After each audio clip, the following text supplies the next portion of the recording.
Welcome to the Savings Guru podcast. I'm joined today by Kevin Mountford, who's the co-founder and chief executive of Raisin UK. Welcome, Kevin, and thanks for joining us. Thanks for having me. Good to speak to you. Perhaps you can tell us a little bit about the history of Raisin UK and how you've come to be involved in the business. I set up a business around about 6 years ago, aimed mainly at kind of smaller challenger banks, helping them to kind of digitise their savings proposition. Back in the days when clearly passporting was fairly prominent, so access into European markets was available. And the aim was to build origination platforms and then on behalf of the banks push those out through various means. We were very aware that there were, I suppose, competitors or other solutions emerging out of Europe. And from a Plan B point of view or PBF point of view, we reached a point maybe end of 2016 into 2017 where we needed to expand on our kind of proposition. And that was very much then looking at taking more involvement in terms of the onboarding of customer, processing of applications, and effectively a deposit under management type model. Yeah. So as is often the case, you need funding, and we'd go out, door knocking, and we had some interested parties. But at the same time, there was also, as I say, platforms coming out of Europe, and they were very keen to develop a UK footprint. There's some obvious differences, currency one, legal aspects another, and there was this kind of Brexit on the horizon. And conversations kicked off with one or two, and ultimately September 17, we did a deal with Raisin GmbH, and they'd been in the market equally for about 6 years, and were building up quite a kind of momentum behind them, and there were a lot of synergies in there. And the fit for me was more than just financial support, etc. It was also down to the people, and we really like the guys. It's been a hugely successful model in Germany. What made them look at the UK market? What was attracted them to come here? Why the UK next? Yeah, so I mean, if you look at it at the high level, then the UK is maybe the second biggest market in Europe for retail savings. Second to Germany. There are lots of differences. So first and foremost, the three founders from Raisin GmbH, all ex-McKinsey's working in financial services, realised that German savers were getting a bit of a poor deal because of the interest rates and the prevailing rates in the market compared to some of the other European jurisdictions. So because there was a common currency with euro at the time, and because effectively there's one set of regulatory guidelines, they realised that they could give German savers the opportunity to access banks from other countries on a single platform. And that just built out to an extent where Raisin's in about 30 different countries now. UK was very different for a number of reasons, but it was a sizable market. And I think from Raisin's point of view, they needed to create scale outside of Germany, because the future value of the business as a pan-European or even global business is very much different than a pure German-centric one. So they came knocking on the door, as opposed to starting afresh. We were well connected, we already had clients, we were in the same space. So in terms of kind of, as I say, that land grab that was going on, they believed acquiring PBF gave them some momentum. But we are seeing some differences in the behaviour. The competitor nature of the UK is different, but so far so good. You're 2.5 years in now, pretty much? Yeah, we coming were up for 2.5 years. September 17. Yeah. Interesting, we announced the deal maybe several hours before we'd signed contracts, but that's the nature of the beast. But then we rebranded, we kind of re-engineered a number of things from a technical point of view and also built out the team. Yep. So we didn't launch until the summer of 2018. So I guess in terms of being active in the market, it's just over 18 months. And how's it gone for you? How have you found it? I wouldn't say it's been a roller coaster, but there's certainly been challenges, and we've kind of faced each of those and overcome them. Even though we'd got, I guess, some momentum coming out of Raisin in Europe, it had already been recognised as a leading fintech, and we could kind of, I suppose, as I say, benefit from their coattails. We're building a new brand in the UK. Yeah. You're convincing banks that the platform is a way forward, and obviously, the cost of engaging, and also building up a consumer presence. And that's why we turned our attention to distribution partners. So we have kind of different stakeholders, including the service providers that we work with. We've already gone public saying we hope to pass the £1 billion mark in 2020. Yep. We've got 20-odd thousand customers. We added our 14th bank yesterday, which was Cambridge and Counties. And we've got a number of distribution partners. So we've worked with ClearScore, Legal and General. We launched with Monese and Yolt. And we've got 2 really exciting new distribution partners launching mid towards end of February. And in terms of scale, then they'll completely, change the landscape for us. That then gives us credibility in the market. And what we're finding now in terms of the supply of customer and money coming from these distribution partners, we now need banks with more recognised brands and bigger balance sheets. But they're starting to knock on our door because they just want to be associated and take advantage of the new distribution capability we're introducing.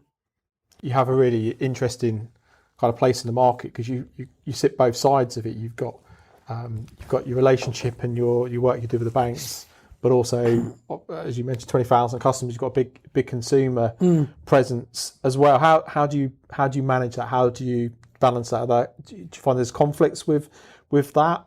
Do you have separate teams, or how do you kind of balance the competing interests there? So first and foremost, we aim to give value to the end user, so the consumer, regardless of whether they're coming from Raisin branded activity or through third parties as a consequence of a white label setup. Ultimately, the contribution from those, and we are pretty agnostic in terms of where the traffic comes from, builds up a deposit under management type business model for us. If it's a white labelled third party distribution, then in terms of the kind of look and feel, customer comms, that's a responsibility of the distributor. We're providing them with a service, I guess. On the other side, we've obviously got the deposit taking entities, banks, building societies. And to an extent, we kind of stick to the legacy PBF business, where we really try and micromanage those relationships, mindful of the fact that kind of too little for a bank or too much for a bank is a challenge. So we know what traffic's coming through, how that's performing in terms of conversion, average balances, etc. And there is a consultative aspect around what the bank wants, what kind of product and pricing they'll need to achieve that. So it's just managing that supply and demand. But ultimately, if we get that right, and then in terms of kind of customer service, regardless of source, that's our primary aim really. And we continually look to kind of refine that. But as I say, we've got some big ambitions. The $1 billion will be the next kind of milestone. Yeah. Thereafter, we want to expand the product reach. We currently do fixed term deposits and notice accounts. We'll be hopefully entering into the easy access space in Q1. We've got a bank that we're onboarding. But then it's really about focusing on getting the basics right. Yeah. You mentioned moving into other areas, and you talked about gaining credibility. I mean, in essence, it's quite a simple proposition for savers. You open one account, and you've got a marketplace of banks that are there to choose from. You haven't got to go to shopping around all over the place to try and find the best deals. You've got everything under one roof, if you like. As you start to expand your capability on that, to a saver, I'd say it looks like a pretty good model. So, why do you think the platforms and the marketplaces that are in the market haven't cut through as much yet? Do you think we're in the infancy, and it's something that we are going to see sort of increasingly play a bigger role, or are there some challenges that you think need to be addressed in the market to get there? I mean, there's always challenges with anything new. I spent many years at a leading price comparison website, and we got to a point, even in the cash savings arena, and there was a real clamour for deposits from the banks, but I think we transacted something around 10 billion one year. Savers are quite active naturally and kind of looking around. I think there's something like 8 times more savers than borrowers. And even, with fixed term deposits, they like to be able to kind of touch and feel their kind of savings portfolio. There's a kind of hygiene factor around it. But subsequently, there's a high degree of kind of apathy and inertia in the market, where people, in the majority of cases, are better not even getting base rate on their return. And I think it's been a difficult market for some years. I think it is starting to change. There's a number of reasons for that. The base rate increase, the last one. Reduction in inflation means you can get a positive return. That's one thing. I think now the competitive nature of the market, with a lot of new challenges that are in kind of specialist lending, low operations costs so they can put bigger spreads in. And the fact now that a lot of the, I guess, support from the government, funding for lending, etc., has disappeared, the banks and building societies are having to stand on their own 2 feet. So regardless of what area they're in from a lending perspective, they're all fishing in the same pond. So that suddenly reaches a point where consumers now are waking up. So the question is, where do they go?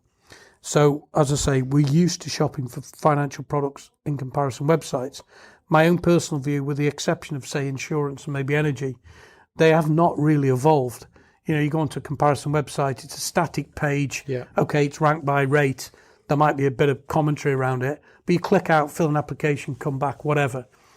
And a bit like the current account switch service, there's a perceived barrier that switching is difficult. So our primary aim is to overcome that. So as you say, it's a single application, single AML KYC check. The money flows into the marketplace of Raisin, and then the individuals can deposit money wherever. Now that's either because they want to spread the risk under FSCS limits, it's because they want to put money in different banks for different reasons or different products, but they effectively have access to a dashboard. Going back to what I said earlier, they can see their portfolio in a single place. So it's early stage, but I do think it will evolve. And quite interestingly now, even the consumer press are writing about, you know, the platform providers. Last year, I think there was a 2-page spread in the Sunday Mail written by Jeff Pressridge about 4 of the platforms. And it was comparing a kind of deposit of 250k spread across however many banks. And we came out well. We're not charging the customer. You know, you might argue, well, we're charging the banks. But ultimately, price is not the be-all and end-all, but kind of return on cash is still important. So it's simplicity of use.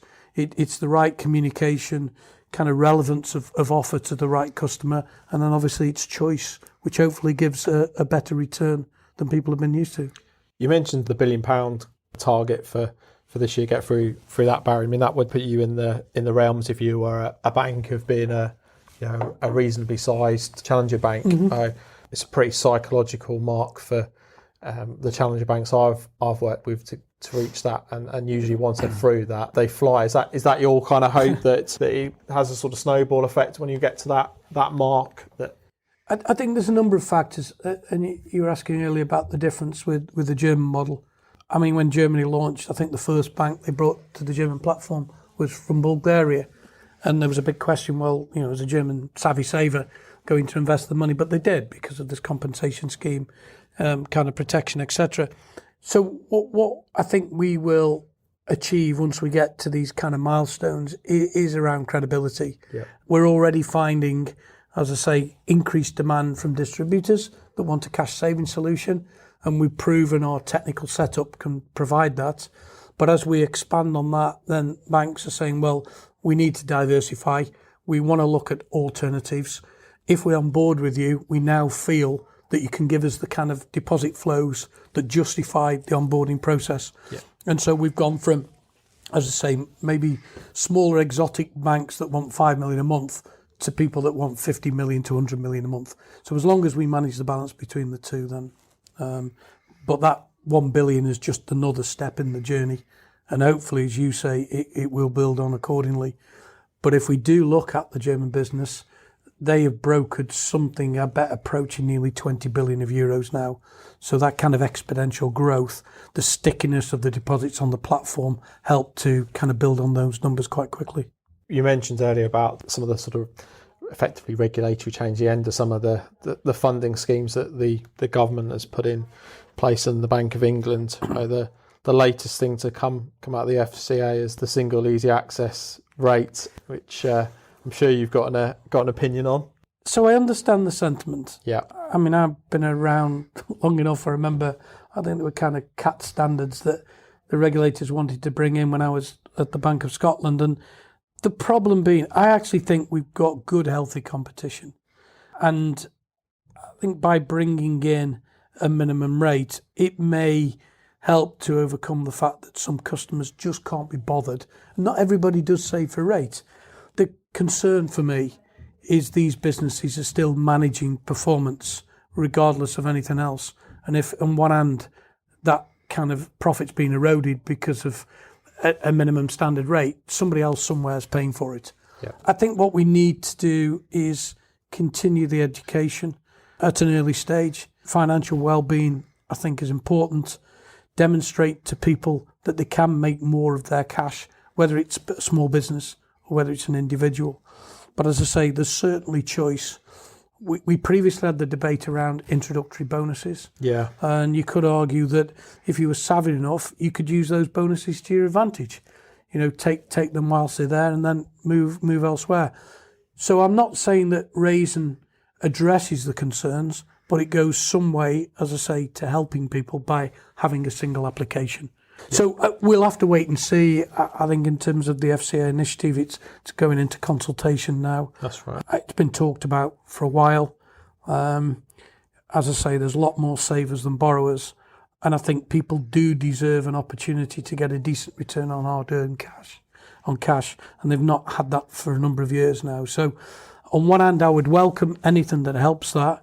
But as I say, maybe the cynic in me believes that somebody else will be paying for it somewhere down the line.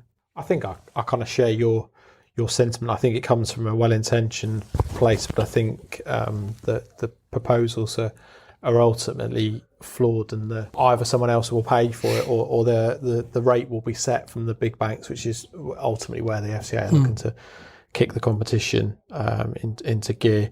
It will be set at such a low rate because they don't need to compete on it, and they know they won't lose money. That I can't see it changing anything massively in the market. I would think for sat in your shoes that I think it would say probably anything that shines a light on that won't be a bad thing for you. And I guess that's probably the hope from a saver's perspective I have, that if it shines the light a little bit brighter, then that won't do any harm. But I'm not sure it's going to have the ultimate effect that they're looking for. And it's interesting, really, because as I say, savers are naturally more active. You take a loan, you take a card, even a mortgage, and you've kind of served your purpose. Yeah. So you're taking the money out for something else. People do save for different reasons, but as I say, I think they're just naturally interested. And both in my current role and previous roles, whenever there's news around savings in the market, it could be a base rate change or whatever, you see traffic levels spike massively. So I agree, anything that draws attention to cash savings and value for money in that space has got to be a good thing. Yeah, I think so. I hope they are more successful, and I think they will be a bit, but we will see. I guess that probably leads me into something quite nice that I always like to ask, which is if you're in the position of Chancellor of the Exchequer for a day, what would be the thing you would do to change the savings market? What would be the big change you'd like to see implemented? Well, I guess if you're officially Chancellor, then you need to balance the books. So I would have to resist the temptation of giving savers everything that they wanted. And I do sense that from a political point of view, whether it be boosting competition, whether it be tax breaks, the likes of ISAs, etc., they've all been a success. I find it weird that, I go out and I work and I pay income tax, and what I've got left, I save some of it, and then you're even taxing me again. So for most people, that kind of penalty, I guess, has been removed. But it is difficult. I'd actually take it maybe to a different level. As I say, have we got a savings culture? Have we not? I don't know. There is always focus on the lending side. I just think that from an early stage, education, money management, anything that can help. And you could argue the rise of technology, open banking, etc., is going to facilitate a lot of this. But unfortunately, I think from an end user point of view, it's more of a kind of long-term evolution than a revolution. So I'm not avoiding the question. I'm just trying to think that I'd want to build a longer-term plan. I don't think there's a magic wand that suddenly will change everything. You could suddenly say, right, what's the cost of increasing the tax break from 1,000 to 2,000, for instance? But are we then getting into the realms that it's only appealing to high net worths? Whereas what we need to do is look at the kind of food chain further down and help youngsters, young families, etc. At a time when the likelihood is you're borrowing more, maybe more than you can possibly, afford, but balancing that about squirreling some money away. And I quite like the idea of kind of jam jar mentality that people save for different things. Yeah. And where we've been very much in that world of buy now, pay later, keeping up with the Joneses, all of these kind of cliches. Whereas the idea of saving for something, even if it's part contribution, would be a big thing. So as Chancellor, I'd work with the wider cabinet and the rest of the party to try and think of financial services, first and foremost from an educational, cultural perspective. And if the budget allowed us to add a few more tax breaks or whatever, then so be it. You mentioned earlier about ISAs. Is that something that is on your radar for the platform? Is that something you're looking at, or a natural extension of what you're doing? So our ultimate aim within the cash saving space is to be kind of number one destination site. I think that's easier to manage, to measure than we're number one per se. We're not going to achieve that until we've got the full product suite. So we've got 3 months to 5 year fixed bonds. We've got notice accounts. We'll soon have easy access. Next thing then, whenever that may be, is a cash ISA solution. But for us to do it and do it properly, we need to be able to automate transfers. Yeah. That's the big market. That's a tough bit. And that's where I think for most kind of adopters of ISAs, that's the bit that they're looking at. We do a fair bit in terms of content and trying to educate people around different things. And I'd love to go out talking about ISAs, etc. But at the moment, we couldn't deliver a solution. But yeah, whether it be kind of late 2020 or early 2021, we'll definitely be doing something. Are there any other services or innovations you've got up your sleeves that you can talk about? If we look at the parent company, it's been quite interesting how they've evolved from just cash savings into other relevant areas. So we had a deal where we're cross-selling ETFs through partnership with Vanguard, and that's really building up well. And interestingly, it's not cannibalising the cash. It's actually taking a bigger share of customers' wallets. Okay. They recently bought an online pensions company. But they're 6 years on. Yeah. We're 2 years, not even that.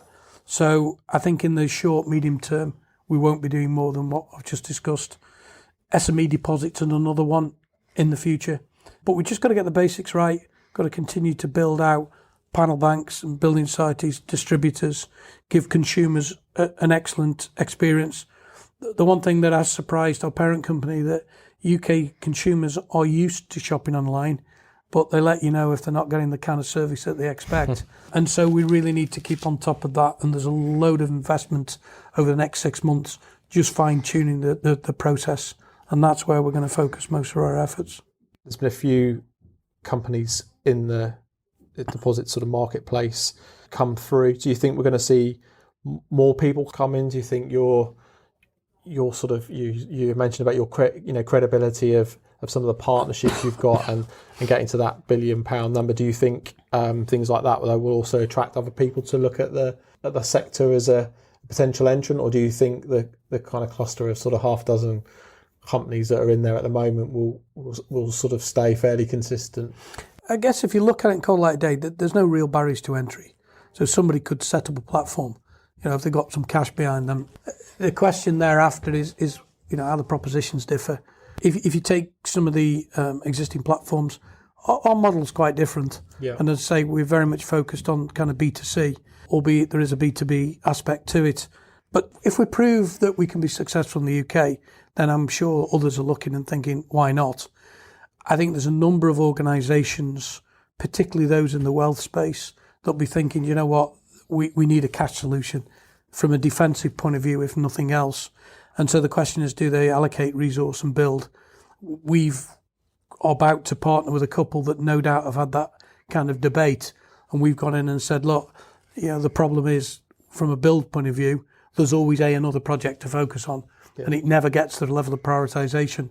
So if we can develop a slick onboarding process and we've got an API that works, then, at least for a period of time, why not kind of test it out in partnership? And I do sense kind of collaboration partnership is starting to really cut through in a way that maybe it's not done for kind of 20 years. So it wouldn't surprise me if another suddenly appeared, wherever that originated. But our job is really to focus on doing what we do and doing it well. And then the others can, But also I think as the sector grows, it will naturally get more attention. Yeah. So banks, distributors, consumers, no doubt regulators. And we've just, as I say, got to make sure that we've got a robust business model and it ticks all the boxes. We've done a little bit of crystal ball gazing in that respect. So in terms of the kind of more general savings market, do you think we're going to see any significant changes there over the next few years when rates are probably getting towards historic lows again? Do you see much change from where we're at now over the next few years? I think it's been a difficult one. And, if I had £1 for every time I kind of read commentary about interest rates going up or they're going down, even from the Treasury, it'd be very difficult. And obviously we've got kind of Brexit hanging over us still in terms of what the consequences of that are. Some would argue that the last base rate increase was purely to give us a buffer for a subsequent decrease post-Brexit. So I really don't know. The one thing is, let's assume that from an economic point of view, things remain reasonably healthy and, the various industries grow. That gives consumers more confidence. The competitor nature and the fact that more and more providers are fighting in this retail savings pond should help to keep prevailing rates. I mean, I look at the rates now compared to Bank of England base rate, and you can see that competitive nature means effectively they're artificially inflated, but there's still that kind of psychological tipping point that gets consumers to wake up or not, as the case may be. Yeah. So I don't know. I think the one thing that possibly has disappeared is that continual up and down of bank base rate. When I was in the industry, you would plot in several changes within your budgeting period. I'm sure some still do, but we're not seeing the volatility that we have in years gone by. So let's assume that normality does represent a few increases over the next few years. I don't think it'll be massive, but from where we are at the moment, you suddenly get into realms of 1.5%, 2%. That seems to be fairly rich compared to where we are now. And from a very selfish saver's point of view, that would be good news. Yeah. And I think, as I say, that in itself would trigger increased activity. Unfortunately, it means the borrowers have to suffer on the other side of the fence, but it is what it is, I guess. Yeah, I think so. I think you mentioned there about the challenger banks. I think 2019 was a pretty quiet year on that front, but I think that's going to be corrected this year. I think we've already seen one new authorisation in January, and I think we'll see a few more, and some of those that have been authorised but not yet enter the market, and that can only be a good thing for savers, because nobody is coming to the market yet with a strategy that isn't price led in terms of savings acquisition. So I think that will help provide some support. But I agree with you. I think we're looking at a fairly slow move upwards over a period of time. I can't see any sudden changes to that. The kind of new entrant bank is an interesting one, because very often, they're coming into the banking world because they are primarily around the borrowing side, the lending side, and they very often are in different markets, and yet they suddenly want to develop a savings infrastructure.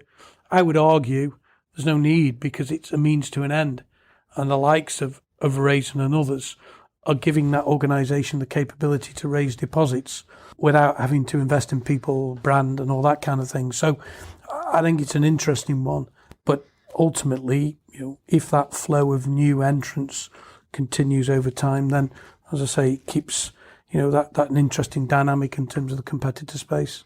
I think back to, again, my aggregator days, that one minute there's a bank that's sitting mid-table, no doubt they'll come into work the day after and realise they're number one. So, those organisations need to keep very close to what's happening, because suddenly flows are too high or too low, there's a cost implication. So as the market is quite dynamic in that sense, and these businesses need to keep very close to it. Yeah, I think it's certainly an exciting time to be involved. I think a market that was very kind of stayed for many years has become a lot more exciting in the past few years. Yeah, well, we had our fingers crossed for quite some time, waiting for these moments, but hopefully it continues to grow to the extent that it has done of late. Well, I'm sure that's what savers will hope for. Yeah. It's been a pleasure, Kevin, as always, to catch up. Thanks for your time, and I look forward to seeing the £1 billion milestone announcement as soon as possible. Yeah, well, we've announced it now, so adds a little bit of pressure, doesn't it? It does. But thank you for your time. Really enjoyed catching up. Cheers, Kevin. Thanks very much.